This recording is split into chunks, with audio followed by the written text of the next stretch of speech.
Cette table ronde fait suite à l'intervention que j'ai faite tout à l'heure sur le cycle de vie des marques, donc qui était une intervention un peu théorique. Et donc là, on passe à la partie qui est pratique et sur chacune des marques, de voir quelle a été son histoire, son cycle de vie, ses difficultés, ses moments extraordinaires. Et puis on terminera par se poser la question dans 2 générations, dans 30 ans. Hein, on est 1920, quoi, hein, globalement. Donc 2020 et donc dans 2050, finalement, comment chacun présente un petit peu sa marque. Alors je présente les gens qui sont autour de la table. Donc en face de moi, j'ai Loïc L'Herbier, qui est quelqu'un que je lis depuis très longtemps et qui tient un blog. Ce blog, à chaque fois que je lis un de ses billets, je me dis, mais t'aurais dû l'écrire. Ah, c'est vrai. Et, et donc, j'ai pris mon courage à 2 mains cet été et je me suis dit, ben, je vais l'appeler et lui dire tout le bien que je pense et de sa pensée. Et donc on s'est rencontrés, on a plutôt sympathisé et il a accepté d'être en quelque sorte, il se présentera le sponsor et mon accompagnateur dans cette table ronde. Donc Loïc donc interviendra quand il le veut. Hein, donc, ensuite, donc, je passerai la parole à Laurent Turpot, voilà, donc, qui est le DIRCOM France, Europe, Monde de Coca-Cola, et donc à qui je passerai la parole sur, en effet, l'histoire de Coca-Cola. Quel a été, ce qui est difficile pour une marque qui a 130 ans et 100 ans de présence en France, et je vous remercie de nous avoir prêté cette belle bouteille devant la salle. Et donc, quel a été le moment, au-delà de la création, il y a 130 ans, par le docteur Pemberton, quel a été le moment un peu fondateur de la marque? Qu'est-ce qui lui a donné toute sa puissance et toute sa force? Ensuite, mon ami Laurent Belbé, qui est le DIRCOM entreprise, B2B d'EDF, et qui nous lira sans doute quelques mots d'EDF et pas mal de mots sur quelque chose qui est assez intéressant, qui est en fait une marque à l'intérieur d'une marque. Puisqu'en fait, EDF Entreprise, c'est à la fois le nom d'EDF, c'est complètement une marque, et c'est une marque à l'intérieur d'une marque, puisque c'est un business à part, etc.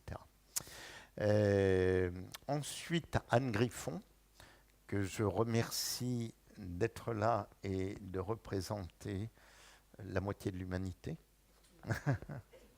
un peu plus de la moitié de l'humanité. Et donc Anne Griffon dirige, je ne sais pas, le marketing stratégique, disons, et la partie digitale de Château Forme, qui est une marque qui a été créée maintenant il y a une petite 50aine d'années. 20 ans, et donc il nous en parlera. Après, donc, nous avons Laurent Vincenzi, qui est directeur artistique et à qui j'ai demandé de s'exprimer sur 2 marques, qui sont la marque Total et la marque BNP Paribas, sur laquelle il est intervenu, et sur le rôle du design graphique dans, en particulier, le cycle de vie des marques. Tous les combien il faut le refaire, combien de temps ça peut durer, etc. etc. Donc ce type de belles questions.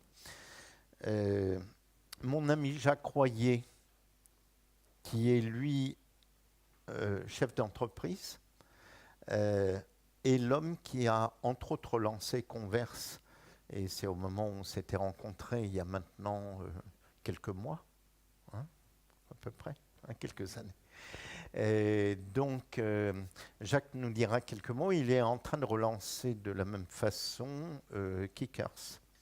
Et donc, c'est quelqu'un qui aime bien les marques qui ont une histoire, qui sont un peu tombées dans les oubliettes, mais et qu'après qu'il relance, et en tout cas avec succès pour certaines, et on espère grand succès pour les toutes nouvelles. Et donc à ma gauche, c'est David Abdou, et David Abdou est celui qui a pris un produit qui a plus de 150 ans, qui est l'Affalu pour les Normands, et donc il y a une brioche extraordinaire. Et il y a 3 ans, il a décidé de créer une entreprise pour relancer le produit originel. Donc c'est assez intéressant de voir, on part de marques qui ont comme Coca 150 ans, 130 ans globalement, à une marque qui a 3 ans et de voir un petit peu comment ça se joue là-dessus et avec à peu près tous les éléments intermédiaires. Donc voilà, est-ce que tu veux peut-être dire quelques mots comme tu sais très bien le faire dans ton blog? Par écrit peut-être, oui. À l'oral moins. Non, juste dire qu'effectivement, en tout cas merci pour ton introduction. Juste dire que Yuma est effectivement un cabinet de conseil en développement de marque. Donc on regroupe marketeurs, publicitaires, designers, historiens aussi. Et donc on travaille sur à la fois la stratégie de développement, le territoire identitaire, les récits et les plateformes de marque, bien évidemment. Finalement, ce qui nous guide, c'est quand même d'inscrire les marques dans le temps, d'où effectivement l'intérêt de cette table ronde, puisque ce qui fait qu'une marque existe aussi, enfin ce qui la caractérise, c'est quand même cette inscription dans la durée, ce qui peut d'ailleurs aussi quelquefois, et ça sera peut-être évoqué aujourd'hui dans cette table ronde, expliquer ou être le nœud de la tension qu'il peut y avoir quelquefois entre le marketing et la marque, puisque le marketing est un peu quand même dans l'instantanéité de plus en plus, dans le temps présent, dans l'immédiateté, alors que la marque est censée effectivement avoir plus de vision et s'inscrire dans la durée. Donc je pense que cette réflexion-là sera intéressante dans cette table ronde. Voilà. Oui, parce qu'en fait, avant de passer la parole à Laurent Turpot, en fait, il y a un truc bizarre. La logique, ce que j'ai expliqué tout à l'heure, la logique du produit, c'est on crée un produit, on le lance, on le fait durer le plus longtemps possible. C'est une courbe de vie en dromadaire, en élément d'une bosse. On le fait durer le plus longtemps possible, il retombe et on en lance un nouveau. Et donc c'est la logique même du marketing, où globalement on crée un produit, on le vend. Alors très souvent ça ne marche pas, mais de temps en temps ça marche et on est très content. Et puis on le fait durer. Après c'est ce qu'on appelle des stratégies de vache à lait, etc. Je ne vais pas rentrer dans les détails marketing. Et après finalement on en lance un nouveau. Et avec la marque, on a un truc assez bizarre où, en effet, la plupart du temps, ça naît d'un produit, c'est-à-dire que ça n'est pas d'une idée de quelqu'un, sauf quelques marques très storytellées, comme, je dirais, des marques très récentes à la Michel et Augustin, qui sont parties du savoir-faire du storytelling pour créer quelque chose. Mais la plupart du temps, c'est un produit qui est lancé. Et comme ça marche très bien et comme il y a une vraie adhésion avec le public, d'un seul coup, on se dit il faudrait quand même le faire durer un peu plus longtemps que simplement 5 ans, 10 ans, 15 ans. Et progressivement, on s'aperçoit qu'on est arrivé à la faire durer 50 ans, 100 ans, etc., avec des cycles de vie qui sont des cycles de vie de 50 ans quasiment, sur les marques classiques. Et sur les marques numériques, c'est à peu près la moitié du temps, c'est-à-dire c'est à peu près 25 ans que ça fonctionne. Mais c'est un truc anormal. La marque est un truc anormal. Parce qu'en fait, dans le domaine du marketing, on lance quelque chose, on le rénove et on fait quelque chose de nouveau. Si on voit les voitures, par exemple, c'est assez intéressant, si vous voulez, très, très souvent, c'est des logiques à la Peugeot où tu as 106, 206, 306, 406, etc. Hein, et donc, chaque 3 ans, 4 ans, 5 ans, ben, c'est un nouveau numéro qui arrive et qui renouvelle la chose. Donc, c'est un nouveau produit qui arrive. Et puis, de temps en temps, ben, vous avez, par exemple, des gens comme Volkswagen qui se sont aperçus que Golf, ben, c'était un peu autre chose qu'une marque et qu'il y avait quelque chose derrière. Donc ils se sont dit, eh ben non, finalement, on va faire durer Golf. Hein, ce qui était la logique opposée de celle des voitures françaises. On faisait la Laguna, puis quand la Laguna était morte, eh ben on en lançait une autre, un autre produit, on cherchait un nouveau nom, etc. Et donc, si vous voulez, c'est quelque chose qui est a priori à marketing, très illogique, et c'est là où ça s'inscrit, et c'est ce qui nous fait nous retrouver dans une logique de ce que j'appelle de storytelling, c'est-à-dire finalement une narration qui imprègne les consciences individuelles et les consciences collectives.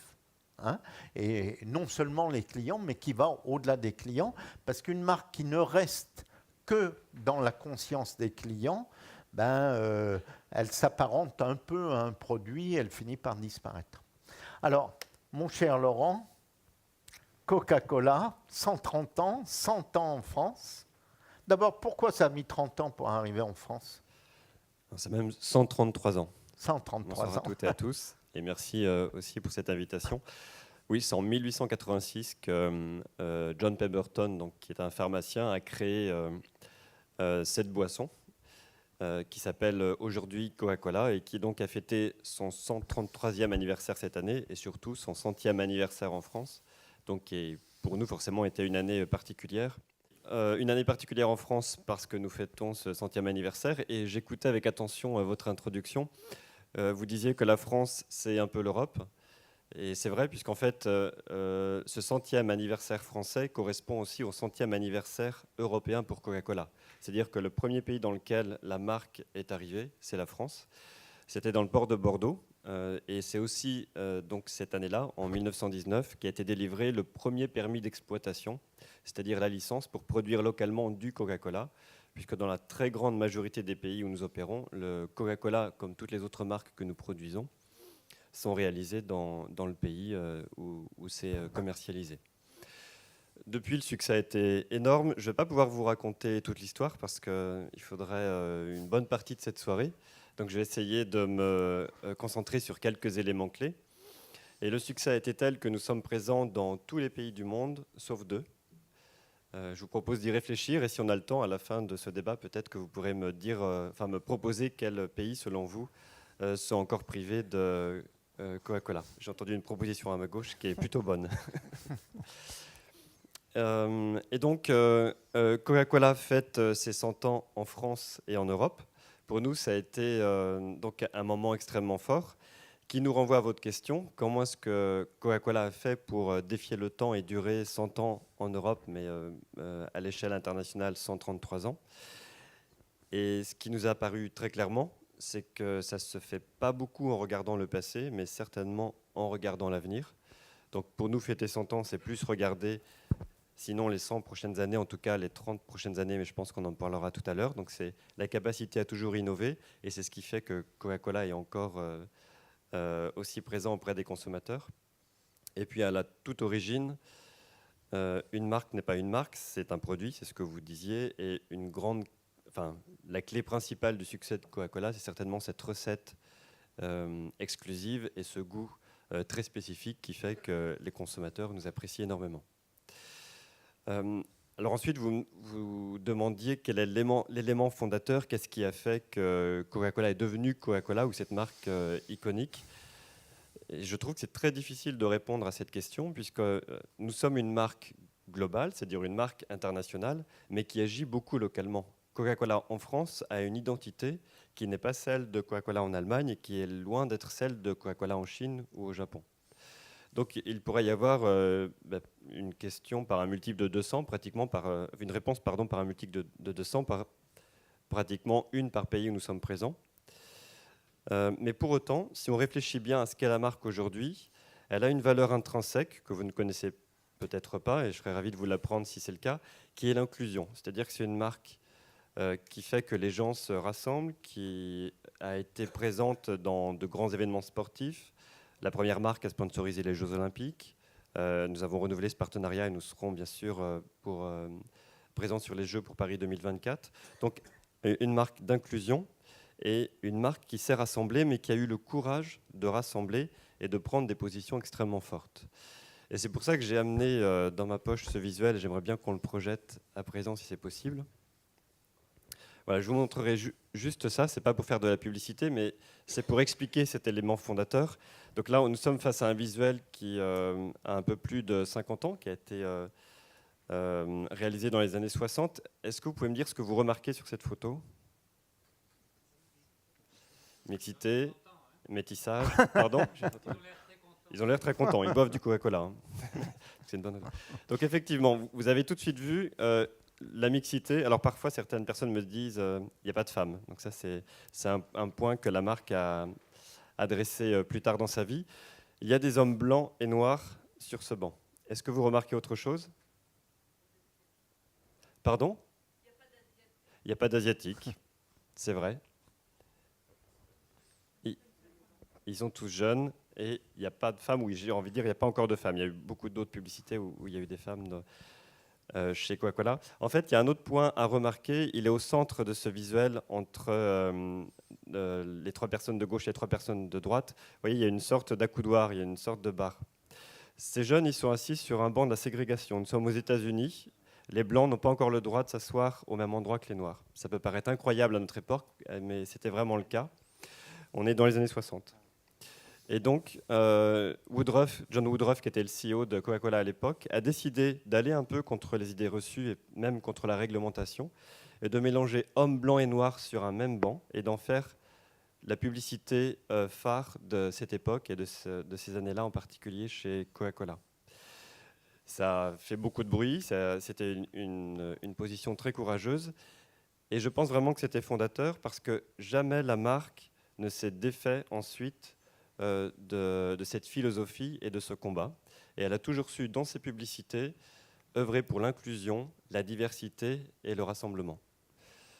Ça a été le cas avec les femmes ensuite, ça a été le cas avec les minorités religieuses, ça a été le cas avec une publicité dans les années 70 qui s'appelait Hilltop, qui mettait en scène des personnes de toutes origines mondiales, auprès des personnes d'orientation sexuelle différente. Et donc, en réfléchissant à cette question, parce qu'on avait parlé un tout petit peu avant, je me suis dit il faut absolument que je montre ce visuel, parce que c'est pour moi un élément fondateur de ce qu'est Coca-Cola, de la façon dont elle a communiqué et dont elle a pris des positions avec ses parties prenantes et avec ses consommateurs. Et c'est fondateur dans le sens où on le retrouve encore dans les publicités aujourd'hui. Et le dernier exemple que je prendrai pour illustrer ce sujet, c'est que nous avons par exemple en 2018 utilisé une publicité qui s'appelait Sunset Ramadan et qui aidait nos consommateurs à porter un autre regard sur le ramadan dans des pays occidentaux. Donc c'était un tout petit échantillon de l'histoire de Coca-Cola, parce que cette histoire, comme je le disais, elle est multiple, très large, et elle se déroule quand même sur 133 ans. Ouais. Mais c'est ce qui me semblait répondre en partie à votre question. Ouais. Moi, j'avais une clé de lecture, on en avait un petit peu discuté, qui était que le moment fondateur était l'arrivée des GIs en Europe, mais un peu partout à travers le monde, hein, puisque c'était également en Asie, et où là, la culture Coca-Cola s'est développée, puisque, comme vous le disiez justement, Coca-Cola, ça a un goût, voire une odeur très particulière. Et il y a énormément de textes de littérature où la première fois où les uns les autres on a bu un Coca-Cola, on a dit mais c'est quoi ce truc, c'est dégueulasse quoi. Et en même temps, on s'y habitue et après on devient addict. Et donc, qui est, je suppose, les Européens, quand ils ont découvert ça, ils se sont dit c'est un truc un peu bizarre, mais en même temps, ça avait le goût de la liberté, quoi. Alors j'ai adoré votre introduction, j'ai beaucoup moins aimé. C'est dégueulasse, on s'y habitue et on devient addict. D'abord, on ne devient pas addict parce que Coca-Cola, c'est de l'eau, du sucre et des extraits végétaux. Et un Coca-Cola sans sucre, ce sera de l'eau, des alternatives au sucre, donc des édulcorants, et des extraits végétaux. Donc, d'un point de vue purement physiologique, on ne peut pas être addict au Coca-Cola. Cela étant dit, vous avez tout à fait raison. L'après-guerre, donc après la Seconde Guerre mondiale, a été une période extrêmement phare pour la marque. Et plutôt qu'un élément fondateur pour la marque en termes identitaires, c'est un élément fondateur d'un point de vue économique. Oui. C'est à partir de là que se sont vraiment développés les échanges et que Coca-Cola a pu aller au-delà d'une simple consommation dans les cafés ou d'une approche un petit peu élitiste. Et la deuxième, si on retrace cette histoire, il y a la période que je citais à l'instant arrive un petit peu après. Elle correspond plus au développement du marketing tel qu'on le connaît aujourd'hui, qui est en train de beaucoup changer depuis quelques années. Mais on peut effectivement voir ces deux grandes périodes dans l'histoire de Coca-Cola et presque dans l'histoire des marques de grande consommation.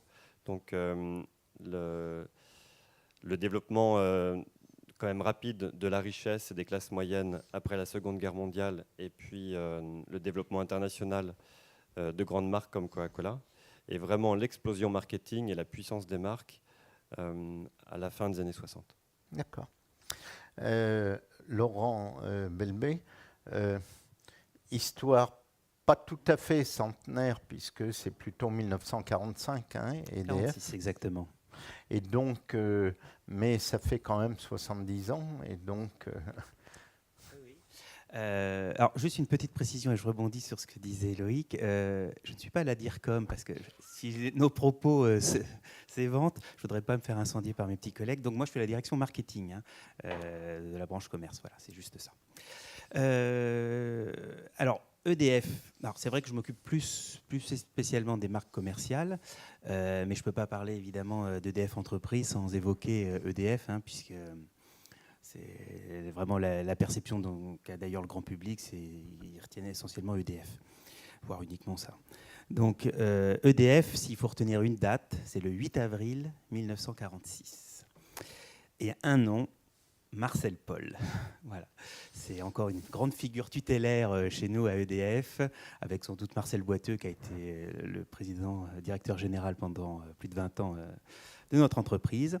Marcel Paul, c'était qui? C'était un grand résistant déjà, et qui a été député de l'Allier, je crois, mais surtout qui avait intégré donc le gouvernement issu juste après-guerre, donc du général de Gaulle, et qui s'occupait des questions énergétiques. Et c'est lui qui a porté la loi, qui a nationalisé et qui a en fait fédéré il y avait des centaines de petites entreprises en fait qui s'occupaient de production. Je vais faire vite, mais juste pour que vous ayez trois niveaux de compréhension sur l'énergie. C'est quoi? C'est la production, donc à partir de centrales nucléaires aujourd'hui, mais à l'époque c'était essentiellement du thermique, ou les barrages, ce qu'on appelait la houle blanche.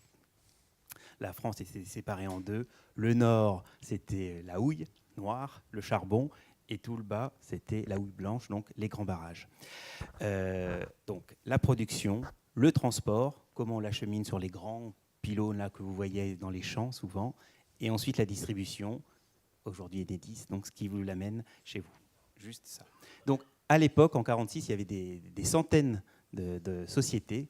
Et donc cette loi a permis de fédérer tout ça, et ça a donné naissance donc à EDF, mais aussi à Gaz de France, le pendant pour le gaz. Donc là, c'était vraiment... Alors, il faut se remettre dans le contexte.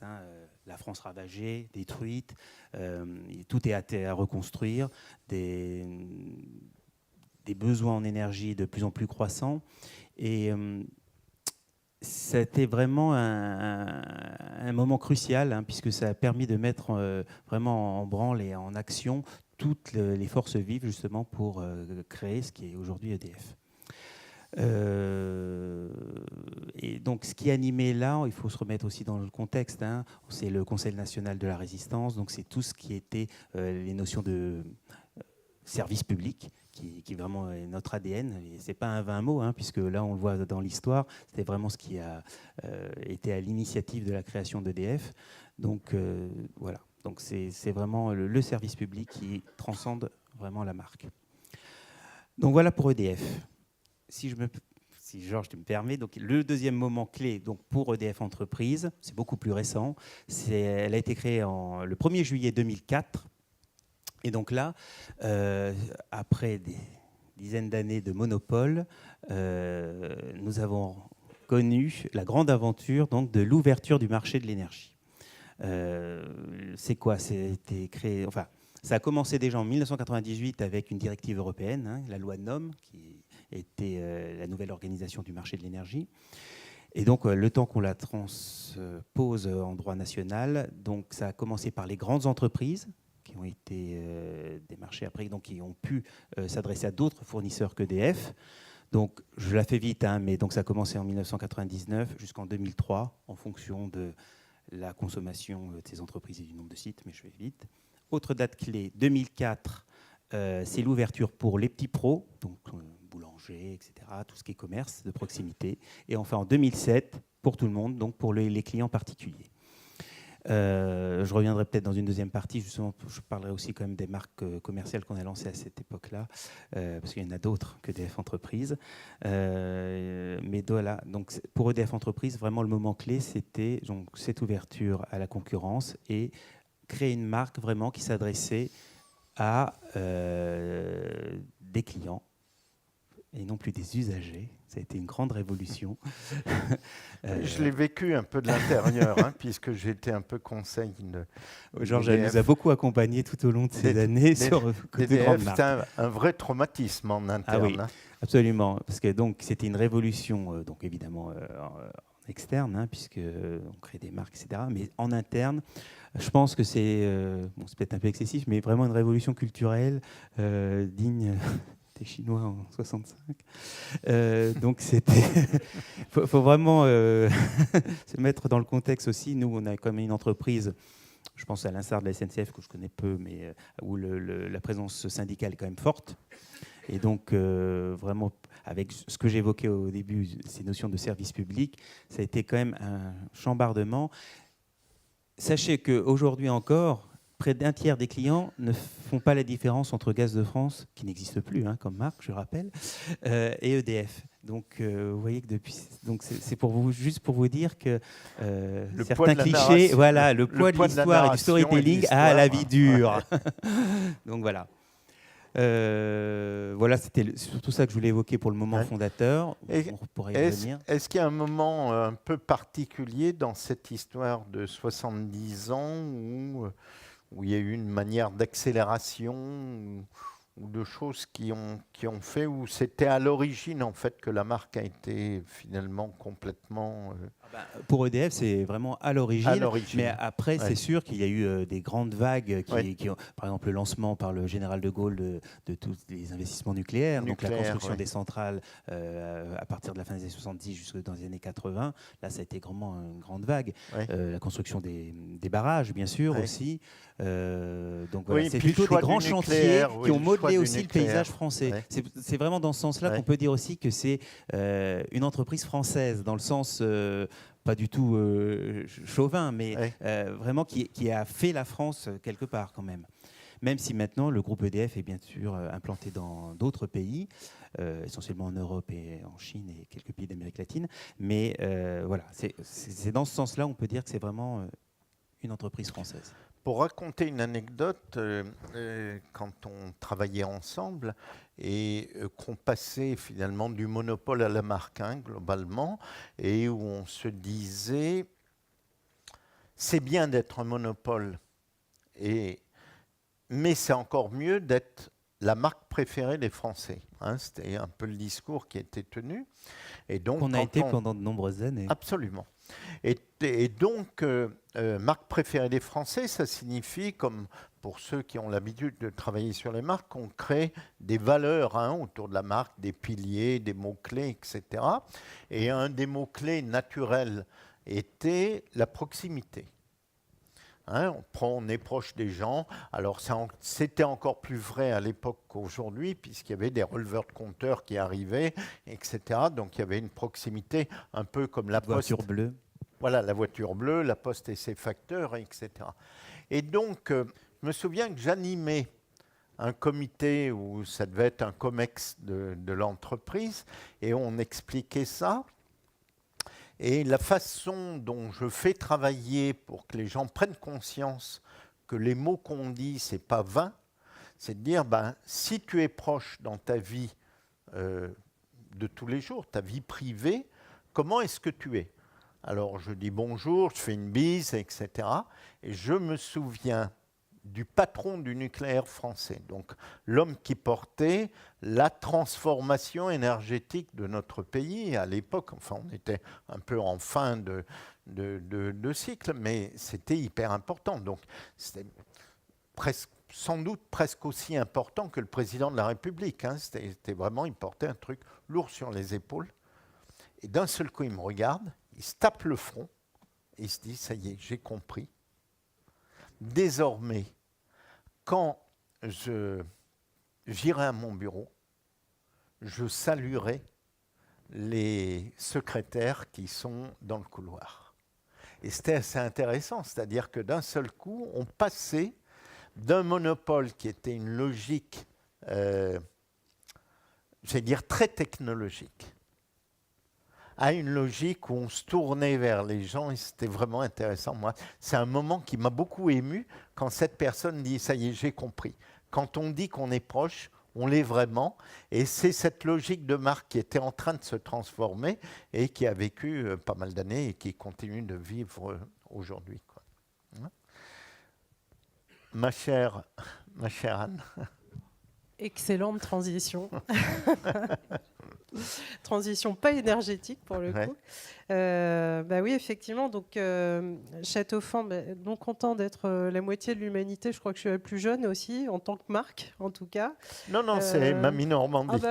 Tu l'as remise au goût du jour, mais Ouais. elle existait de longue date. Nous, on n'existait pas. Ouais. Donc, effectivement, Château Forme s'est créé sur cette volonté de rassembler les hommes. On n'arrête pas de dire qu'on travaille sur le human to human.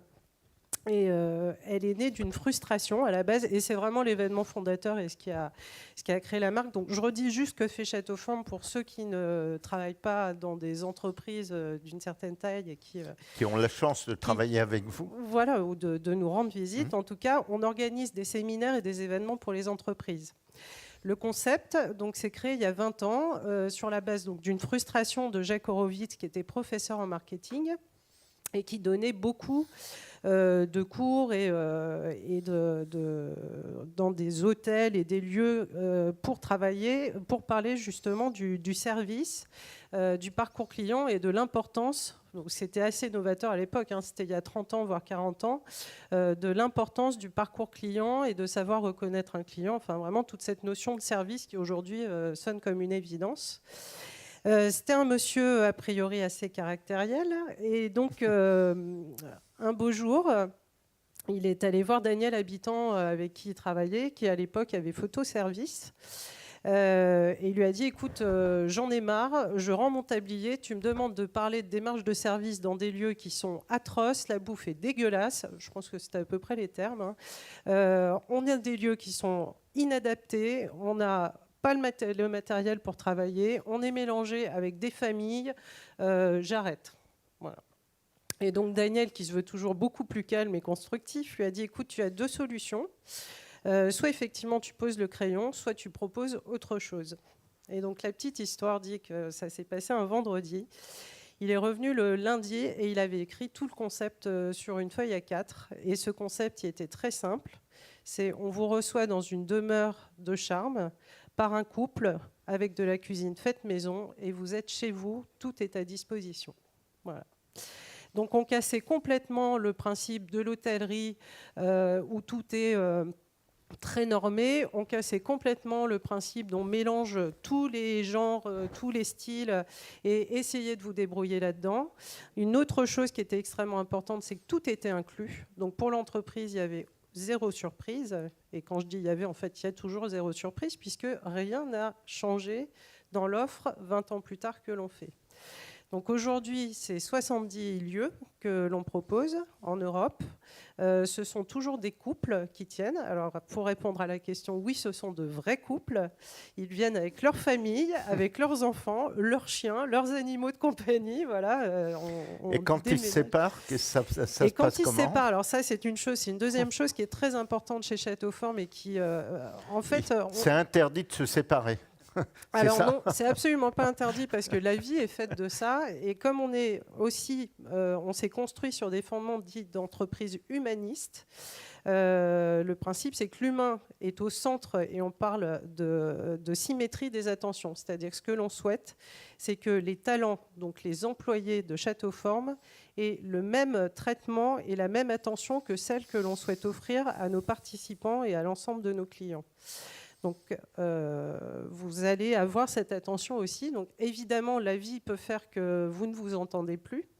Et donc, on sera très attentif à pouvoir proposer des parcours et des évolutions dans l'entreprise pour que vous puissiez faire autre chose.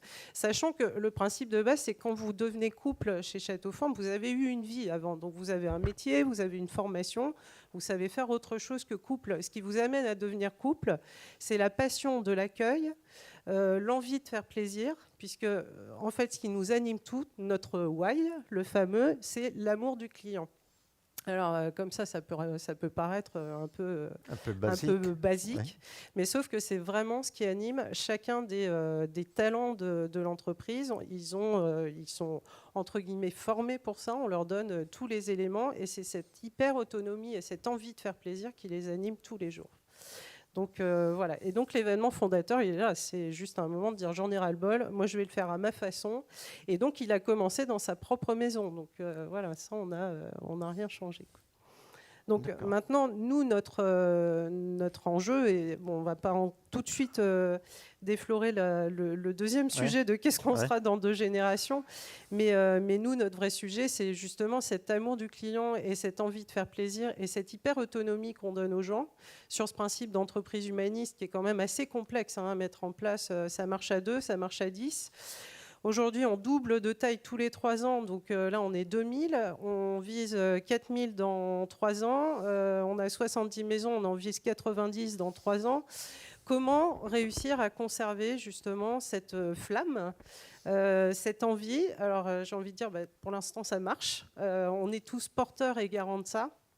Et c'est ce qui est extrêmement important, justement, c'est de garder cette flamme et de la faire vivre chez chacun de nos talents. Alors, je ne sais pas s'il y a certains des gens autour de la table là, qui sont normalement clients de Châteauforme, ils pourraient en témoigner. Est-ce qu'ils la voient, cette flamme, quand ils viennent dans nos maisons? Parce que c'est vraiment notre raison d'être. Ouais. Et il y a un indicateur qui est important pour nous, c'est le taux de satisfaction de nos clients qui est aujourd'hui à 97%.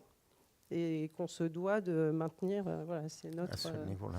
Vous avez bougé votre logo ou pas du tout? Oui, d'ailleurs, la personne qui l'a fait évoluer est là, on l'a fait. Alors, d'ailleurs, on n'est pas obsédé par la marque, par le logo, etc. Donc c'est vrai qu'on se laisse un peu vivre. Comme on n'est pas ultra centralisé, qu'on a ce principe de dire les 70 maisons sont finalement 70 micro-entreprises, même si chacun, tous sont salariés de Châteauforme. Parfois, vous vous promenez dans les maisons et c'est un peu le musée du logo de Châteauforme. Donc, bon, il faut qu'on travaille un peu là-dessus parce qu'on a grandi et qu'on a des offres qui sont effectivement un peu étoffées. Et donc, en lecture participant, c'est peut-être pas toujours très clair. Donc, ça va être un des dossiers qu'on va ouvrir en 2020, je pense, à faire un peu le ménage. Laurent, chez Coca, vous faites évoluer votre logo ou, comme on a l'impression qu'il est dans la même fluidité, mais je crois qu'il évolue un peu. Le logo lui-même a peu évolué quand même, puisqu'il est très lié à notre identité. Oui. La bouteille a évolué au tout début de la vie de la marque. Il y a eu un certain nombre de versions, mais elle a quand même une forme iconique. C'est ce qu'on appelle la bouteille contour. La femme au fourreau. Oui, tout à fait. Ce que nous faisons évoluer, c'est notre identité institutionnelle, qui représente plus que Coca-Cola, parce que Coca-Cola, c'est bien autre chose que la boisson Coca-Cola, mais je pourrais en parler un petit peu après si vous voulez. Et EDF À ma connaissance, ça a changé qu'une fois, mais de manière radicale. Oui. C'est-à-dire qu'on est passé, vous vous souvenez du rectangle bleu avec le petit fil rouge EDF, à la fleur qui est aujourd'hui, enfin, chacun y voit ce qu'il veut. Hein. Voilà. En 2004, et c'est aussi pour les mêmes raisons que les créations de marques commerciales. D'accord. Loïc, est-ce que tu veux faire un point à ce niveau-là ou je donne la parole à Laurent? Non, puisqu'on est sur le sujet design, donc je crois que c'est une bonne transition effectivement pour voir comment Laurent Vincenti voit les choses à ce niveau-là. Alors Laurent, dis-nous ce que tu penses des 3 logos là dont on a parlé. Alors Châteauforme, je ne connais pas. EDF, j'ai essayé de le faire changer récemment, mais ce logo reste ancré dans l'histoire. Il est pas mal. Ça a été le logo préféré des Français pendant très longtemps. Et je crois que c'est vraiment un logo visionnaire. C'est le premier logo libre qui plaît toujours, donc il n'y a pas vraiment de raison. La typo devrait changer. Coca-Cola, une fois j'étais au Maroc et j'ai vu Coca-Cola traduit en arabe. Ça existe. Et c'est incroyable, c'est Coca-Cola. C'est-à-dire que cette marque a un tel impact que même en arabe, ça reste Coca-Cola. Et donc, c'est ça qui est incroyable dans le monde du design des marques, c'est qu'on crée... Alors, c'est un peu comme des disques durs. Il y en a qui ont des petites capacités et il y en a qui ont des énormes capacités en gigas. Alors Coca a une capacité extraordinaire parce que ça fait énormément de temps qu'on la charge. Et quand vous voyez le logo Coca, ce n'est pas bien sûr que la boisson que vous voyez, c'est toute son histoire, c'est plein de trucs. Quand vous regardez Starbucks, vous sentez l'odeur du café. Hein. Donc en fait, les signes que l'on crée se chargent au cours des années et deviennent des icônes qui sont bien plus qu'un élément graphique. Donc c'est pour ça que ce métier est passionnant. Alors effectivement, Georges t'en parlait tout à l'heure, j'ai créé le logo de Total, j'ai créé le logo de BNP Paribas, j'en ai créé beaucoup d'autres, mais ces deux-là, je vais vous en parler. Total, c'était, vous vous rappelez d'Elf, première compagnie française, le Floch Prigent en prison, grosse affaire, et puis tout de suite derrière, Erika, pollution de toutes les côtes bretonnes, et puis derrière, AZF. Donc, une marque plus pourrie que ça n'existait pas. C'était vraiment la Bérésina des marques. Pourtant, les stations étaient les stations préférées. Vous vous rappelez du Petit Lapin, des campagnes de pub du Petit Lapin? Et bien ça, les Français adoraient. Donc, on était en face d'une marque complètement schizophrène, qui était adorée d'un côté et complètement détestée par les Français. Hein. Et donc, comment, par un changement d'identité et un changement de nom, petit 1, parce qu'il y avait pas mal de bouleversements, regrouper Total, Fina et Elf, donc des populations qui avant étaient concurrentes sous une même enseigne, sous une même histoire, hein, et comment recréer une histoire qui nous amène ailleurs que sur tous ces événements. Hein.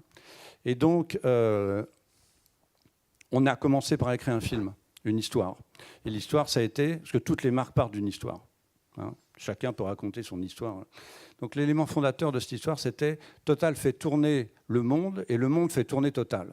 Et vous connaissez le logo, cette boule qui tourne. Ben finalement, ces réseaux qui sont la multi-énergie, parce que c'était quand même la grande idée, le pétrole va s'arrêter, qu'est-ce qu'on fait demain? Et ben finalement, cette boule avec ces réseaux qui tournent... C'était il y a combien d'années? C'était en 2003. D'accord. 2003. Et donc, on a commencé par faire un film autour de cette histoire de ces réseaux qui tournent, qui ont finalement créé le logo. Donc, on est parti d'un film pour faire l'identité de la marque. Oui, d'une story pour faire l'identité. Voilà. Donc maintenant, cette marque, elle existe. Je pense qu'elle va exister pendant longtemps. Quand vous voyez BP, quand vous voyez Shell, non, BP, ça a changé. Mais la coquille de Shell, c'est un logo qui ne changera pas. Quand vous voyez le lion de Peugeot, ça ne changera pas. Donc, notre but, nous, designers de marque, c'est de faire des marques éternelles. Comme Coca. La marque éternelle, c'est vraiment la marque, c'est comme les arbres, ça n'a pas de gêne de mourir. Les arbres n'ont pas de gêne pour mourir. Ça défie le temps. Voilà. Sauf quand il y a un événement dramatique où il faut faire bouger. Donc ça, c'est Total. Ça a été une réussite extraordinaire pour moi, en termes de design, parce que c'est devenu la marque préférée dans le monde des compagnies pétrolières. Parce qu'elle est très latine. Toutes les compagnies du monde sont carrées en une couleur ou deux couleurs. Celle-là, elle est deux biais, elle est très latine, elle est très colorée, et donc ça plaît aux gens, parce que c'est plus humain, c'est biomorphique. Voilà. La deuxième, c'est BNP Paribas. À l'époque, BNP et Paribas se marient, on fait des tests auprès des clients, et les gens disent, c'est le mariage d'une jeune princesse avec un marchand de porc. Alors vous vous rappelez, BNP, votre argent m'intéresse. C'était le porc pour les gens. Et puis, à l'époque, Paribas, c'était la princesse parce que Catherine Deneuve avait fait la pub sur l'entrée en bourse.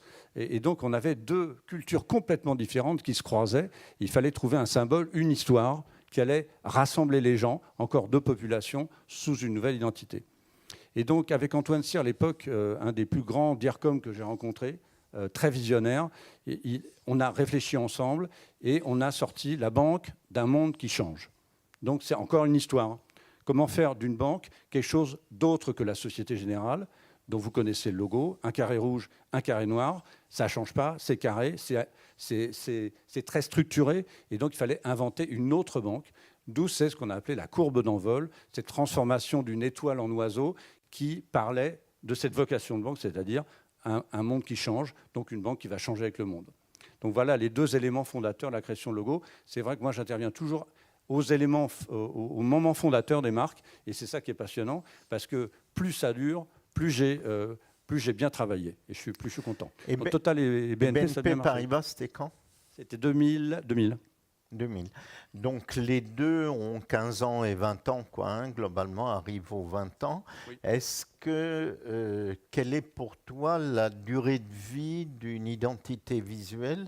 Est-ce que c'est éternel comme Coca, tant que l'histoire dure, ou est-ce qu'il faut faire du lifting régulièrement? Alors, il faut faire du lifting quand c'est vraiment nécessaire. Par exemple, le lion de Peugeot, vous ne le voyez pratiquement pas changer, mais il a énormément changé. Coca, ça change très peu, mais ça, voilà. Donc tout l'art de la chirurgie esthétique des logos, alors je l'ai fait pour Peugeot, j'ai redessiné le lion de Peugeot, mais personne n'a rien vu, parce qu'il il est devenu plus moderne. Aujourd'hui, vous dites c'est une marque moderne, mais le lion d'il y a 30 ans, qui était au fil, aujourd'hui est très daté. Mais ça reste le lion. Donc ça, c'est l'objectif du lift. Hein, on tire la peau des logos et ça devient plus moderne. Il y a certaines fois des logos qui ne tiennent pas la route, c'est-à-dire que le disque dur est trop faible, il n'a pas la capacité à tenir longtemps. À ce moment-là, il faut refaire, il faut revoir. Voilà. Avec Jacques, on a fait évoluer Kickers. C'est une évolution parce que la marque avait en soi tout ce qu'il fallait pour réussir. Donc on l'a fait, on lui a tiré la peau. Hein, et voilà. Bon, ben, puisque tu as la continuité sur Kickers. Il y a un fil conducteur. Hein, il y a un fil conducteur, absolument. Hein, alors, qu'est-ce que tu as fait faire à Kickers? Qu'est-ce qu'il a fait sur Kickers? Non, il a revu totalement le logo. Et c'est vrai il a dit qu'il n'a rien fait, là. C'est pas vrai. Il a fait. D'une part, on a refait une plateforme de marque et ensuite, on a adapté un peu ce logo à cette plateforme de marque. Alors, Jacques est sans doute une des personnes que j'admire le plus dans le domaine professionnel. Oh là, arrête. Ah non, c'est vrai. C'est vrai, parce que moi, je l'ai connu quand il avait pris, ou il venait de prendre Converse. J'ai dit, vraiment, jamais il va y arriver. Alors, il m'expliquait avec une espèce de foi de charbonnier, etc.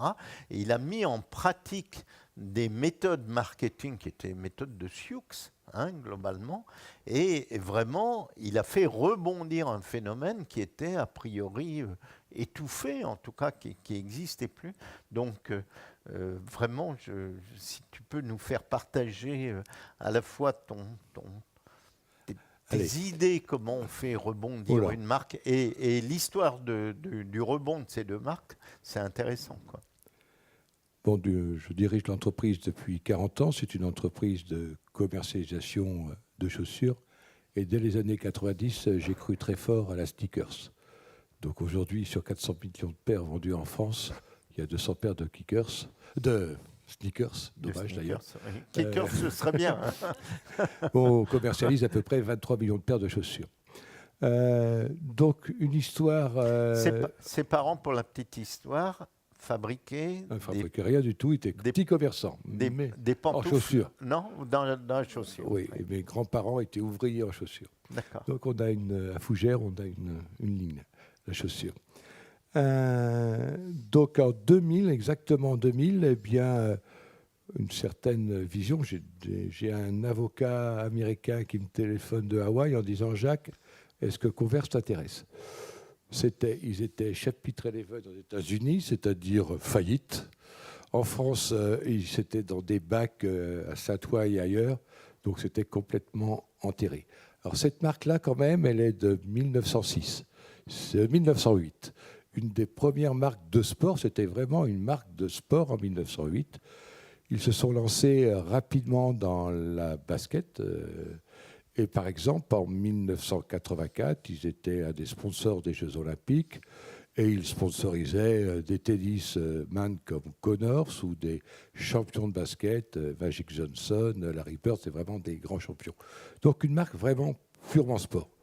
Et là, ils se sont fait, on va dire le terme, éliminés par Nike, Adidas & Co. Et en 2000... Et pourquoi ils se sont fait éliminer, d'après toi? Puisqu'en fait, quasiment 15 ans, du succès énorme, ils passent à la disparition. Un échec. Alors, différentes raisons, un échec aussi de communication. Vraiment, Nike a été... Nike, c'est simple, il est passé par rapport à Adidas. D'un seul coup, il a décidé de fabriquer ses chaussures en Corée, à Busan d'abord, et il a mis jusqu'à 30% dans la commercialisation, c'est-à-dire le gain qu'il avait en fabriquant en Corée, Taïwan et ensuite en Chine, et il le mettait dans des budgets de communication énormes. Et deuxièmement, une recherche technologique de l'innovation sur lequel Converse s'est passé à côté. La All-Star, je ne vous la conseille pas pour marcher en montagne, je peux le dire tout de suite. Donc un échec technologique, un échec marketing, si bien qu'en 2000, ils sont en faillite, complètement en faillite. Et là, j'ai participé en France, je connaissais bien les dirigeants américains, et moi j'ai cru beaucoup à un retournement. Je pense qu'il y a des marques qui ont des histoires, je dirais, en évolution permanente, et là on a une marque vraiment qui a des jeunesses différentes autour d'un produit iconique. Le produit iconique, la All-Star, n'est absolument loin de la performance que jouaient Nike et Adidas. Mais inversement, elle avait, à cette époque-là, moi j'ai cru à son rebond, parce qu'on était dans des années, en 2000, on se rapprochait un peu des idoles des années 70 et de la musique. C'est-à-dire on était dans une marque qui allait toucher le streetwear, l'urban, et on revenait à des valeurs. On s'est appuyé sur ces valeurs-là, à savoir bien une communication. On n'avait pas beaucoup d'argent, mais je remercie certains journalistes. La cible au départ a été la femme, journaliste, 35 ans. Voilà, celle-là est cause. Et celle-là, elle nous a beaucoup aidés. On est parti sur des journaux comme WAD et on a communiqué avec des budgets RP intéressants, mais on a cru beaucoup et on a trouvé tout de suite notre cible de consommateurs. Et le succès, vraiment, s'est accéléré, puisqu'on est parti à zéro aujourd'hui quand on reprend Converse en 2000. Le chiffre d'affaires, on avait une commande chez Decathlon, et j'ai commencé par dire à M. Decathlon, qu'on connaît bien, on a une bonne relation toujours aujourd'hui, on annule la commande parce que ni le produit ni le positionnement n'est bon. Donc on a revu tout de suite un positionnement, on a été toujours un peu plus élitiste, et on a repris une communication adaptée à cela. Vous savez bien que le succès d'une marque, c'est une alchimie. On réussit pas, mais c'est une alchimie. Quelquefois, ce sont les mêmes ingrédients, mais avec des dosages différents de la commercialisation, d'abord du produit. Et là, il y avait un produit iconique, ça c'est formidable, du produit, du marketing, de la communication et une commercialisation, c'est-à-dire des politiques de commercial adaptées. Donc un très beau succès, puisqu'on est passé de 0 € en 2000 à 100 millions en 2008. 104 millions même. Bon. On a fait d'autres histoires, parce que, par exemple, en 2010, New Balance aujourd'hui... on a repris New Balance, que je croyais beaucoup à New Balance à cette époque-là aussi, parce qu'il y a un aspect aussi, dans toutes ces marques-là, vintage, heritage, des retours à des années qui ont fait rêver. Et donc, en 2000, New Balance, qui ne jouait que la performance aussi, eh bien, je pensais à une histoire de la running historique qui allait revenir, là, et on a eu raison. Et si bien que entre 2010 et aujourd'hui, on a multiplié l'activité de New Balance, une grande partie de l'Europe, de 1 à 5. On fait 1 million, on en fait 5 millions. Ouais. Voilà. Il y a et alors, histoires. Kickers? Alors, Kickers, c'est autre histoire, parce que Si vous voulez, à un moment donné, quand on travaille, converse, je travaille beaucoup avec des marques américaines depuis longtemps, on travaille avec Saucony, avec Brooks, depuis très longtemps, Skechers et autres, donc on a des réseaux aux États-Unis pour bien commercialiser en France et en Europe certaines marques. À un moment donné, on est locataire quelque part, et j'ai dit racheter une marque française et contrôler l'histoire de française de A à Z, c'est une belle aventure. Donc depuis, on a racheté d'autres marques françaises, donc on a d'autres aventures. On a racheté une marque aussi américaine comme Von Dutch, mais c'est une histoire californienne, on en reparlera plus tard, une belle histoire californienne. Et là, donc, on a voulu racheter une marque française pour, parce qu'elle a des valeurs. Alors, on parle toujours d'ADN, mais bon, ce mot-là est récurrent, mais c'est une marque véritablement authentique, avec des côtés ludiques dans les couleurs, fantaisistes, optimistes, et je crois qu'on va beaucoup accélérer là, parce que c'est une marque française de 1970, elle va avoir 50 ans, et là, on est en train d'évoluer dans son développement, en étant de plus en plus, on va faire la marque éco-responsable du groupe. Et là-dessus, c'est dans les matières premières, tadages végétaux, sans arrêt dans cette marque-là, il y a vraiment des valeurs d'authenticité qui vont, à mon avis, réapparaître très fortement, et donc une communication pour les 50 ans de la marque autour de cela. Et là encore aussi, des valeurs autour de la musique, du plaisir, et une consommatrice qui doit rajeunir. C'est notre stratégie aujourd'hui. Mais est-ce que tous les consommateurs savent que c'est une marque française ? Elle a un taux de notoriété exceptionnel autour de la femme entre 25 et 49 ans, parce qu'elle achète pour ses enfants. Aujourd'hui, c'est une marque qui fait la moitié de son activité dans l'enfant, mais c'est une marque transgénération. Bien sûr que tout le monde pense, parce que c'est Kickers, c'est un nom un peu à consonance anglo-saxonne, mais en France, oui. Dans d'autres pays, non. C'est-à-dire, si vous allez en Allemagne, on développe l'Allemagne, on a très bon aussi relation avec les Anglais et on a de très belles ventes en Angleterre. Non, on pense que c'est une marque anglo-saxonne, mais c'est à nous de communiquer de plus en plus. D'accord. Elle a des ingrédients aussi, la petite fleur, les couleurs rouges et vertes. Il y a des éléments très très forts de reconnaissance. Et M. Rofast, ça a été créé par un Français, à Paris d'ailleurs, M. Rofast, qui a toujours été permanent dans sa communication. D'accord. Alors toi, ouais, le passage va pas être facile. Une fois qu'on a marché, voilà, une fois qu'on a marché jusqu'à la boulangerie, qu'est-ce qu'on trouve ?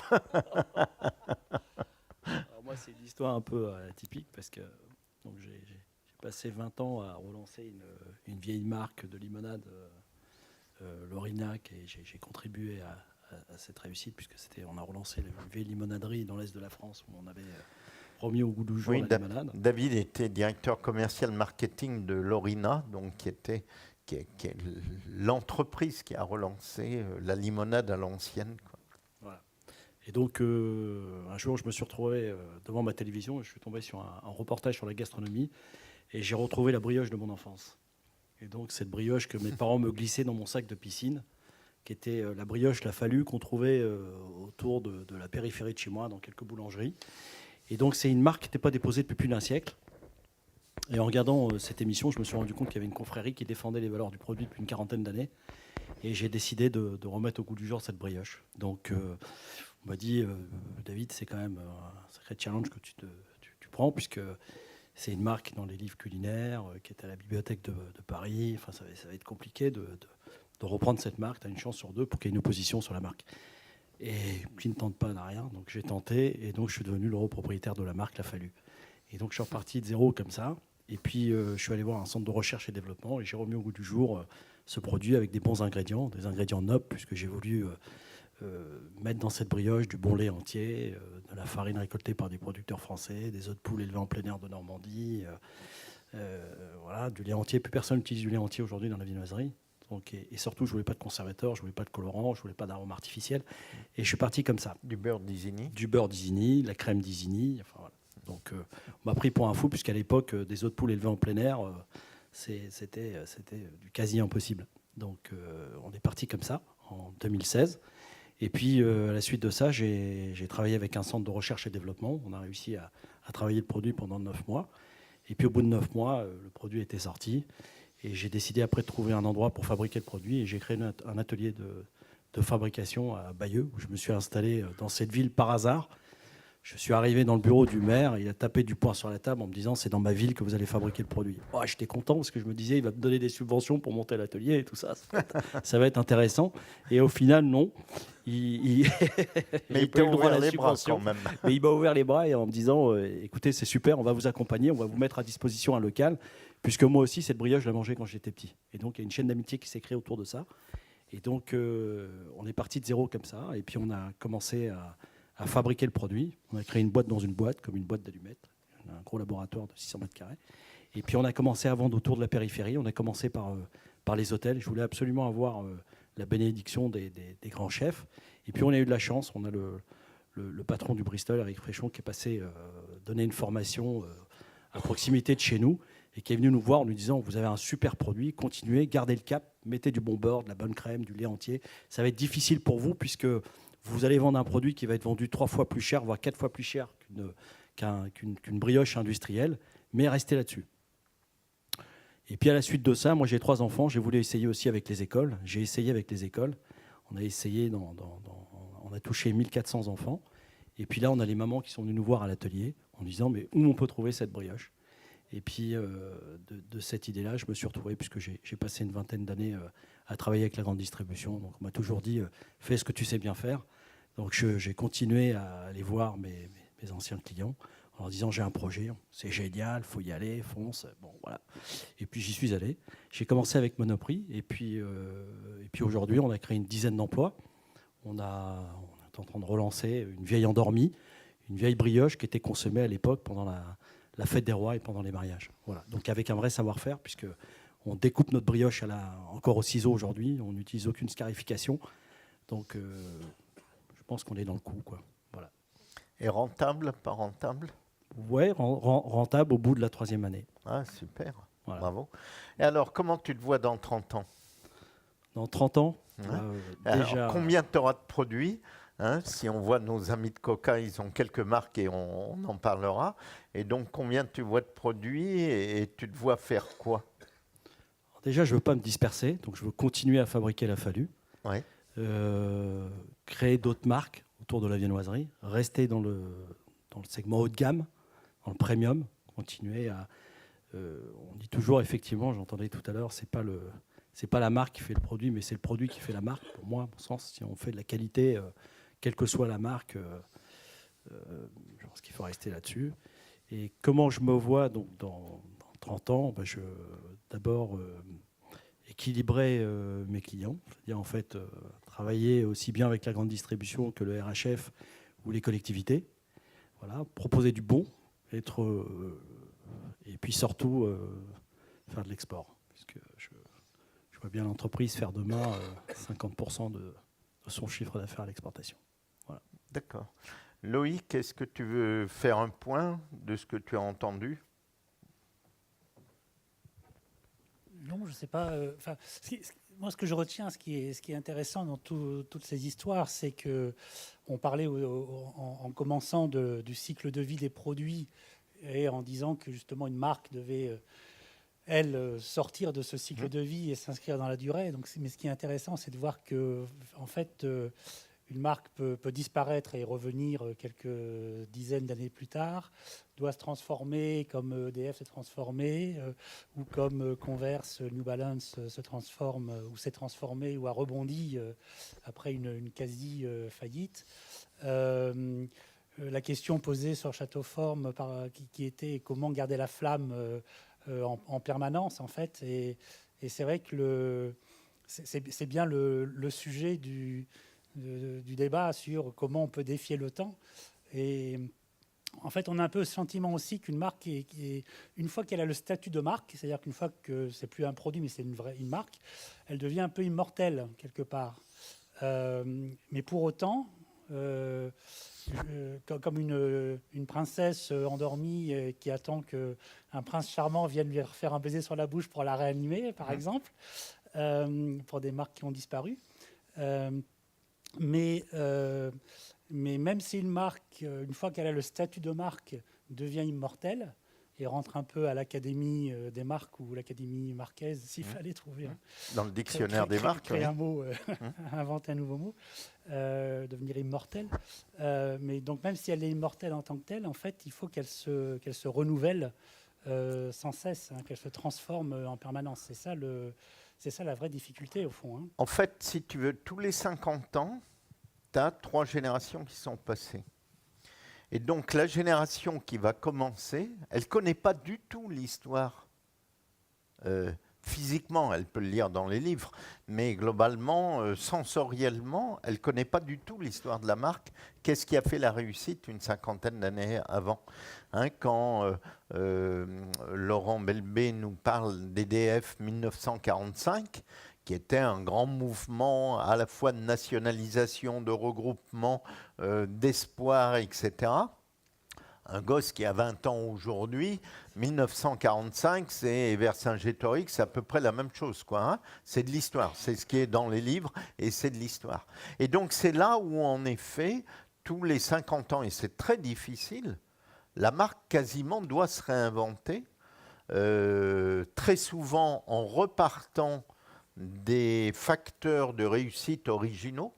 C'est ce qu'on appelle le comeback to basics, où globalement, on essaye de comprendre qu'est-ce qui avait fait la réussite. Mais cette réussite, comment on peut l'adapter à des gosses qui ont 20 ans aujourd'hui et qui n'ont pas du tout l'historique de la résistance, etc.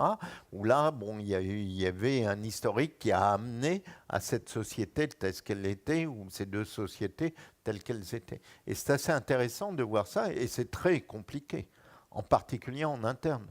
Parce que quand en interne, on dit aux gens, on va tout remettre à plat, difficile, on vit quand même à 80% sur un truc qui, bon an, mal an, c'est compliqué, mais bon an, mal an, on vit là-dessus. Comment est-ce qu'on met à plat sans tout casser, quoi. Alors, Laurent, dans 30 ans, Coca-Cola, la marque, Coca-Cola, le groupe. Et Laurent Turpot. Oui, Turpot. Alors, je ne répondrai pas à la question de où je serai dans 30 ans, parce que je n'ai pas envie d'y réfléchir. C'est intéressant de vous entendre poser la question en ce sens, à savoir Coca-Cola, la marque, et Coca-Cola, le groupe. Aujourd'hui, quand une marque comme Coca-Cola s'exprime, c'est aussi l'entreprise qui s'exprime. Et c'est sans doute une grande différence par rapport au passé. Et nous avons beaucoup d'audits de réputation. Nous essayons de comprendre vraiment ce que le consommateur attend de nous. C'est d'ailleurs ce que nous avons toujours su faire. C'est aussi un des secrets de la longévité de la marque au-delà de son identité propre, avec beaucoup d'innovations qu'on n'a pas forcément citées ici, mais qui ont ponctué Coca-Cola et qui font aujourd'hui qu'il y a quand même une multitude de formats, de recettes et de boissons autour de cette marque-là. Et le consommateur nous interpelle. Et c'est sans doute un défi majeur pour nous en tant qu'entreprise, mais aussi en tant que marque. Il nous interpelle sur 2 grands sujets. Le premier, c'est la nutrition. Et il nous dit qu'il veut varier les plaisirs et qu'une entreprise de boissons doit répondre à une grande quantité d'occasions de consommation dans une journée. Et la deuxième chose qu'il voit, c'est qu'une entreprise comme la nôtre, quand elle conditionne ses boissons, a une responsabilité et une responsabilité environnementale. Et ce qui est intéressant quand on travaille pour Coca-Cola, donc qui est vraiment un leader, c'est que le leader cristallise beaucoup de critiques et finalement va porter tous les sujets d'une industrie ou d'une catégorie. Et donc j'en arrive à la réponse.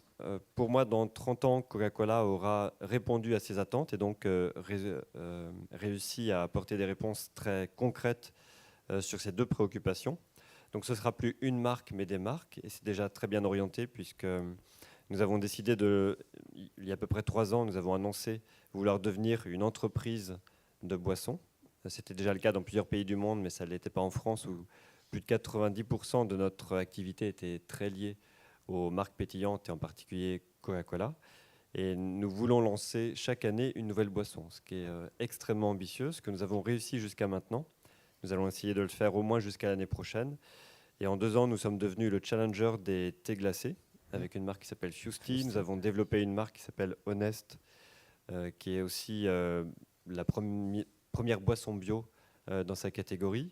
Nous avons aussi les jus innocents que vous connaissez certainement. Et puis d'autres innovations que je ne peux pas citer ici, mais qui vont continuer de ponctuer notre actualité. Donc ça, c'est plutôt bien parti. Et sur le deuxième sujet, nous sommes une entreprise ou une marque qui sait prendre des objectifs, enfin qui sait prendre des engagements, pardon. Donc nous avons décidé d'être sur des emballages 100% recyclables, des emballages entièrement collectés, c'est-à-dire que pour toute bouteille, pour toute canette qu'on met sur le marché, on veut la récupérer ou récupérer son équivalent, c'est énorme, et d'avoir au moins 50% de matériaux recyclés dans tous nos emballages. Et ça, ce n'est pas dans 30 ans, c'est d'ici à 2030 dans le monde et d'ici à 2025 en Europe de l'Ouest.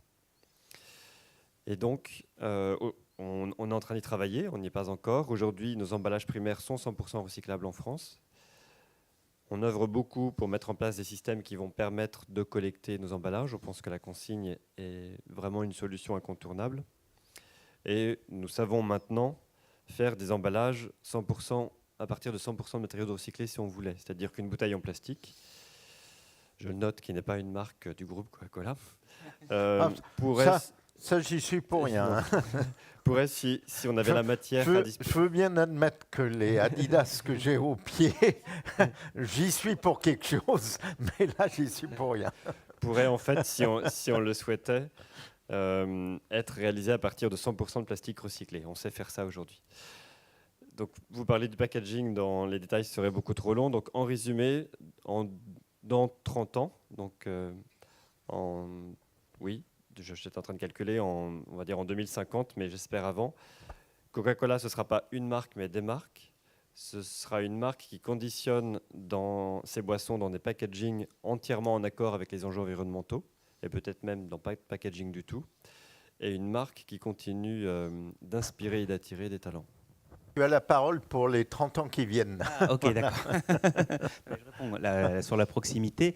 C'est par exemple, c'est d'actualité, très bonne transition, avec la nouvelle pub qui est sortie dimanche dernier, où on met en scène justement un supermarché pour dire que l'énergie, ce n'est pas un produit comme les autres, et que nos conseillers ne sont pas des conseillers comme les autres. Et ils sont, par exemple, nos 5000 conseillers sont tous basés en France, contrairement à, je ne citerai bien sûr aucun concurrent, mais qui n'adoptent pas cette même politique. Donc la proximité, c'est ça, c'est être aussi le maillage territorial, être présent dans toutes les contrées.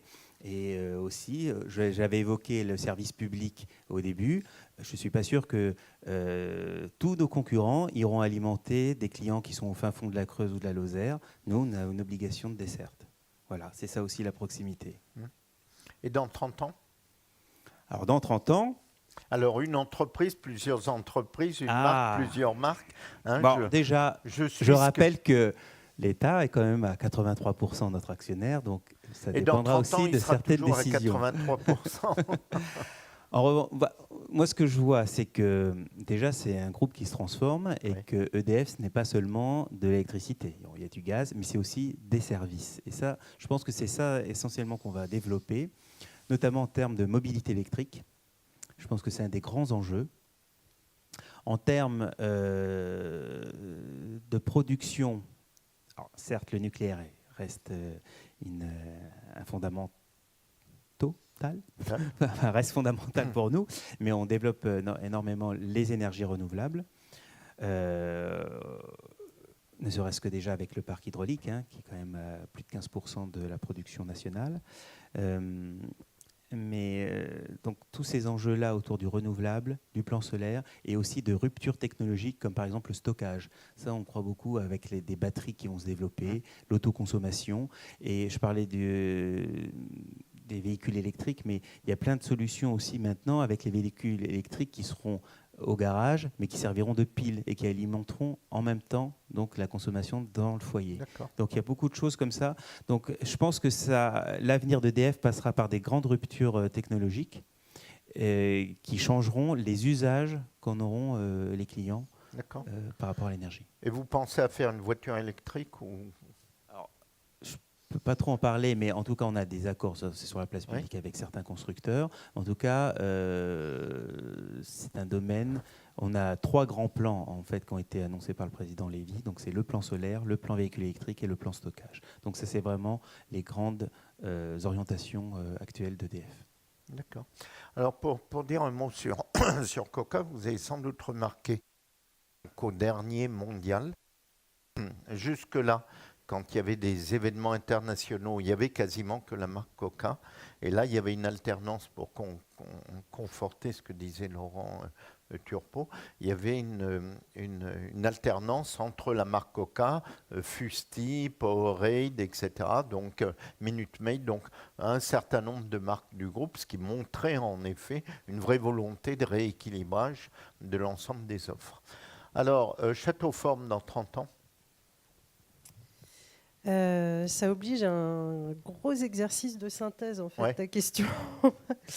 Parce que nous, on est au carrefour de plein de changements. C'est les façons de travailler, la façon de se déplacer, les nouvelles générations. Enfin, ça amène plein de choses sur lesquelles on travaille tous les jours, d'ailleurs, parce qu'on s'interroge tous les jours là-dessus. Par contre, je pense qu'il y a une chose qui ne changera pas, quoi qu'il en soit, c'est que les gens auront toujours besoin de se rencontrer. Oui. Et on le voit d'ailleurs, il y a plein d'essais. Comme ils auront besoin de boire et d'électricité d'une façon ou d'une autre. Il y a plein d'entreprises qui font des tests aujourd'hui parce que les directions achats se sont emparées de cette catégorie du MICE, donc Meeting, Incentive, Congress and Event, qui est vraiment la catégorie complète. C'était une des dernières qui était encore à peu près dans l'ombre. Et ça y est, ils ont fait main basse dessus. Et donc, ils testent tout un tas de nouvelles façons de faire des meetings avec les gens à distance, etc. Il y a des entreprises, pour ne pas les citer, qui ont fait vraiment leur séminaire annuel avec des montages technologiques incroyables où vous aviez les gens sur l'écran, l'impression d'avoir les gens autour de la table, etc. Bon, résultat, ils ont arrêté au bout d'1 an parce que en fait, la technique n'est pas forcément au point. Et puis, au bout du bout, les gens ont besoin de se voir, ont besoin de parler.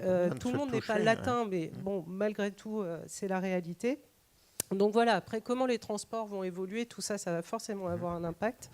On parle beaucoup de coworking, évidemment, c'est un sujet, puisque les gens vont travailler plus en local, mais à un moment, on travaille de plus en plus en groupe. Enfin, sur les projets, il y a toutes ces méthodes de design, etc., qui prennent des ampleurs incroyables. Moi, je pense que pour que Château Forme continue d'exister et grandisse, il faut qu'elle reste familiale, parce que c'est la botte secrète qui fait que, justement, on travaille sur du long terme et on n'est pas du tout le nez dans le guidon à vouloir faire du marketing court-termiste. Et c'est ce qui fait que cette marque se développe bien aujourd'hui. Donc, dans 30 ans, elle sera encore familiale. Elle sera internationale. Donc, elle est aujourd'hui en Europe, elle sera sur le continent américain, peut-être le continent asiatique. Et puis, elle va développer son portefeuille sur le secteur de la formation, sur le secteur justement des nouvelles façons de travailler, et sera déjà pas mal. D'accord. Mais donc, toi, tu penses que finalement, c'est une manière de continuité humaine qui va se faire. C'est le cœur du sujet. Enfin, ça ne changera pas. Les gens auront toujours besoin de se toucher, de se parler de manière informelle.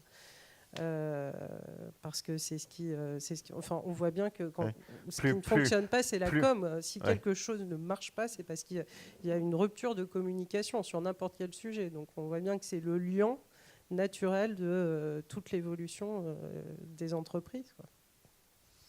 Cher Jacques, Kickers dans 30 ans et le monde de la chaussure.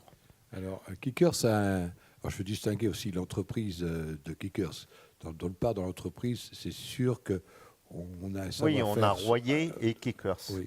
Royer, la pérennité de Royer, c'est à travers des opportunités, des stratégies, à travers 3 catégories de produits pour moi, et dans ma vision, c'est le sport, c'est sociologique, le sport a pris une part, et les loisirs sont importants. Vous voyez un quart de retraités à Marrakech, je vais vous dire, 90% portent du sneakers, et quel que soit l'âge maintenant.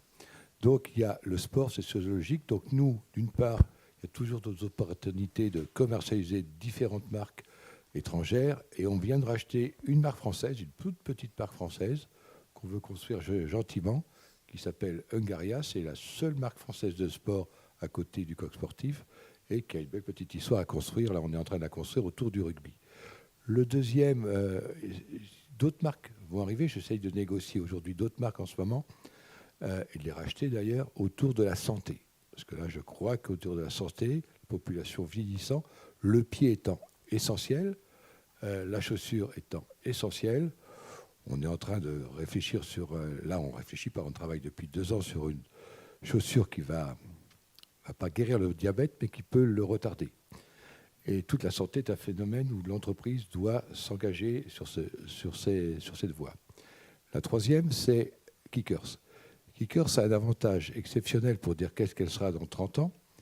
D'une part, elle s'adresse à des valeurs d'authenticité, on va pousser les co-responsables, mais elle est transgénérationnelle, c'est-à-dire on a tous porté des chaussures Kickers à un moment de sa vie, et les générations se renouvelant, et comme on est très présent dans l'enfant, eh bien, à un moment donné de sa vie, on a peut-être envie, par nostalgie, de revenir à des marques qu'on a portées il y a 20 ans ou 30 ans. Ouais. Elle est très transgénérationnelle. La logique petit bateau, en et quelque sorte. On investit beaucoup, toujours dans l'enfant, et si bien que, eh bien, on part de mère en fille et de garçon en père, il y a cet esprit très familial qu'on veut conserver, et transgénérationnel. D'accord. Est-ce qu'il y a des questions ? J'ai justement l'impression que plus ça va, moins les gens ont besoin de se rencontrer. On le voit aujourd'hui. Et est-ce que vous ne pensez pas que vous pourriez aussi vous développer dans le virtuel avec des outils de visioconférence, par exemple, pour que les gens se rencontrent, mais autrement ? Alors, vous l'avez dit, c'est une impression. Les chiffres disent le contraire, justement.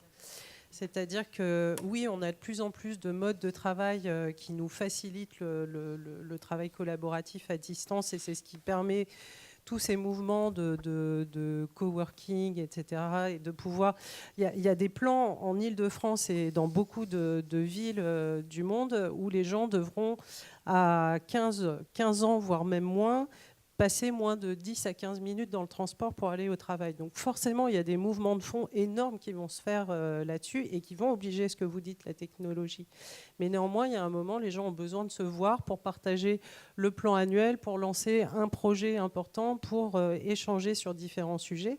Donc ça on voit bien qu'on est sur un marché qui a 5 à 6% de croissance par an. Néanmoins, effectivement, nous, notre devoir, alors je ne vous fais pas la retape marketing du produit, mais néanmoins, dans nos piliers, on a la partie technologique qui est extrêmement importante. C'est-à-dire que nos salles et tous les outils qu'on met à disposition de nos entreprises se doivent d'être sur les dernières technologies et les plus facilitantes pour partager les dossiers, pour échanger, pour pouvoir avoir quelqu'un à distance, parce que alors, en plus, on a grandi en France, donc c'est facile. Les grèves, on connaît. Et donc, les gens qui ne peuvent pas venir en séminaire et qui doivent quand même faire le séminaire, il faut leur trouver des solutions. Donc voilà, on sait aussi gérer tout ça. Mais l'impression peut effectivement faire penser que les réseaux sociaux et tous les outils qu'on a à disposition, les gens se voient moins. Oui, mais dans les faits, justement, à un moment, ils ont besoin de se voir et de se toucher, quoi.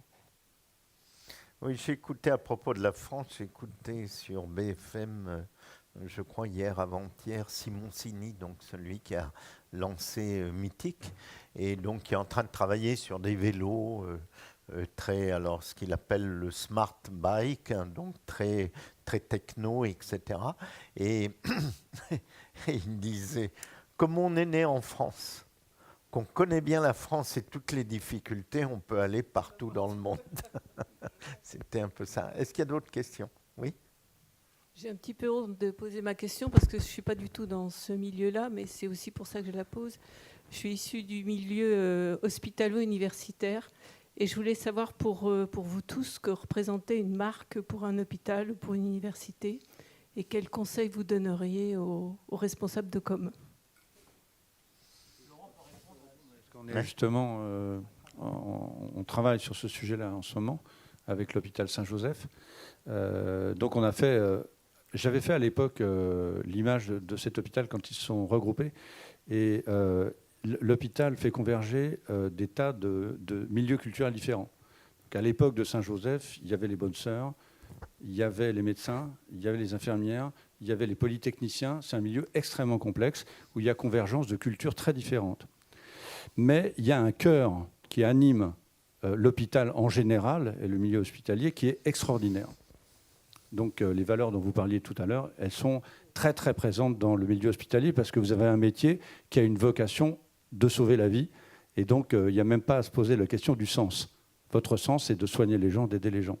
Donc à ce titre, je pense que l'identité de marque des hôpitaux doit être travaillée. Aujourd'hui, elle est très technique, très technologique. Quand on a fait l'hôpital Saint-Joseph, on a réussi à orienter l'hôpital vers ce qu'on appelait le village médical.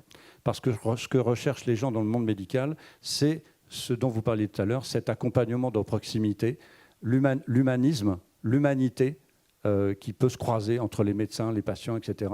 Et c'est une culture qui, grâce à la marque, peut infuser un hôpital, les gens qui y travaillent et leur relation entre les patients et les médecins.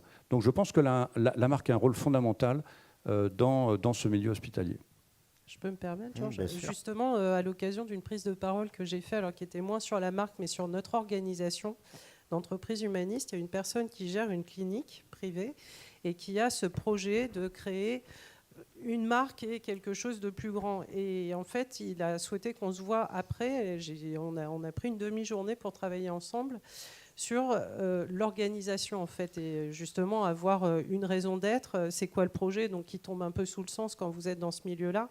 Mais en fait, on se rend compte que c'est plus casser cette hiérarchie et faire en sorte que les gens arrivent à être dans une organisation peut-être un peu comme la nôtre d'entreprise humaniste. Et même si vous travaillez beaucoup sur l'humain, on se rend compte qu'on est sur quelque chose d'extrêmement hiérarchisé, extrêmement siloté. Et en fait, c'est ça aussi qu'il faut réussir à faire bouger. Et donc, si vous avez un projet commun et quelque chose qui est porté par la marque, alors on peut voir plus loin et voir plus grand. Donc, on est en train aussi d'échanger là-dessus. Mais c'est vrai que notre ciment peut être intéressant dans d'autres secteurs qui n'ont rien à voir dans l'absolu, mais qui restent centrés sur l'humain. Alors, moi, j'ai moins de sujets là-dessus, mais... Alors, sur l'hôpital d'abord, moi, j'ai un peu travaillé sur ce qu'on appelle les marques employeurs, c'est-à-dire en fait la marque étant beaucoup un ciment pour l'interne. Et je rejoins complètement ce que dit Anne. Dans les hôpitaux dans lesquels je suis intervenu, La Rochelle, Rochefort, etc., je me suis aperçu que ça marchait très bien quand finalement les directions d'hôpital étaient capables de laisser une autonomie au service. Et que en fait, quand c'était, je vais dire, hyper bordé, alors on comprend que ça soit bordé, puisqu'il y a des enjeux de sécurité qu'on ne peut pas laisser n'importe qui faire n'importe quoi, mais dès qu'il y avait cette goutte d'huile, d'un seul coup, il y avait une espèce d'épanouissement. Alors bon, il faut un peu de moyens, il ne faut pas qu'il y ait trop de contraintes, mais globalement, c'était ça. Et je me souviens, je crois que c'est en effet à La Rochelle-Rochefort, où c'est l'équipe des gens de la radiologie, et pas les docteurs, mais l'équipe, qui s'est pris un projet et qui a monté complètement le projet, qui l'a présenté aux instances nationales, lors d'un congrès de radiologie, etc. Et la personne disait, pendant 9 mois quasiment, pendant qu'il préparait ça et après, on a eu 0 absentéisme, ce qui est un gros problème à l'hôpital, l'absentéisme du personnel. On a eu 0 absentéisme et les gens, ils bossaient 40 heures et le lendemain à 8 heures du matin, à 7 heures du matin, à 9 heures du matin, ils étaient tous là. Et donc cette logique de projet, elle est importante. Alors un mot sur l'université. Les universités, aujourd'hui, sont clairement des marques. C'est-à-dire que si vous voulez attirer les meilleurs étudiants, les meilleurs profs, c'est comme une marque. Si je veux travailler dans les soft drinks ou dans la grande conso, je vais aller chez des gens comme Coca ou chez Mars ou quelques grandes entreprises où je sais que, ou Procter & Gamble, que sont de réelles écoles parce qu'elles ont des grandes marques et que globalement ça servira mon propre CV de dire je suis passé chez Coca et là j'ai une certaine valeur qui est importante, Et les universités, c'est exactement ça, et chacune a intérêt de définir quelle est en effet sa plateforme, son territoire, son discours, sa promesse. Est-ce qu'il y a d'autres questions? Oui. Ah oui. Les 2 pays réfractaires à l'universalisme de Coca-Cola. Je vais laisser répondre mon voisin de gauche, il l'a trouvé effectivement. Il y avait la Corée du Nord, non? Oui, et puis un autre. Cuba? Et Cuba. Oui. En tout cas, bravo, bravo à Laurent. Merci en tout cas. Est-ce que tu veux, ou Laurent ou Loïc, vous voulez faire un mot de synthèse? Peut-être Laurent, juste évoquer la marque sensible. Je pense que Oui, sur l'avenir des marques, un de mes credos, c'est la marque sensible. C'est-à-dire que dans 30 ans, c'est quoi les marques? Oui. Mais techniquement, on dire, créativement, on est dans un univers maintenant qui va devenir entièrement tactile. Le premier élément de rapport avec les marques va être votre téléphone dans les années qui viennent. Et donc, on va être sur de la marque animée, ce que j'appelle la marque sensible. Chose que j'ai travaillé au Japon déjà sur la conception de téléphone. Et donc, les logos qu'on conçoit aujourd'hui plutôt en flat design, qui est pour moi une vaste escroquerie, parce que c'est juste un moyen de mieux lire. Bon, c'est un problème technique. Demain vont devenir sensibles, c'est-à-dire qu'on va avoir des logos qui vont prendre du mouvement, vos marques vont bouger, le mouvement va devenir un vrai élément identitaire, et puis le son, comme des petits animaux, ils vont pouvoir émettre des sons, pas des musiques, au-delà de la musique, et donc on va créer à l'avenir des marques qui vont non seulement avoir de la vie, mais en plus qui vont émettre des sons. C'est le principe du doudou. Et donc vous aurez vos marques dans vos poches, sur votre smartphone, c'est ce que j'appelle la marque sensible. Voilà ce à quoi on peut s'attendre pour les années qui viennent. Donc c'est de la doudouisation. La doudouisation des marques. Les gens ont besoin d'aimer les marques et donc de proximité. Et donc il faut faire des marques sensibles, ça c'est ma conviction. Voilà, pour les faire vivre. Merci, bravo.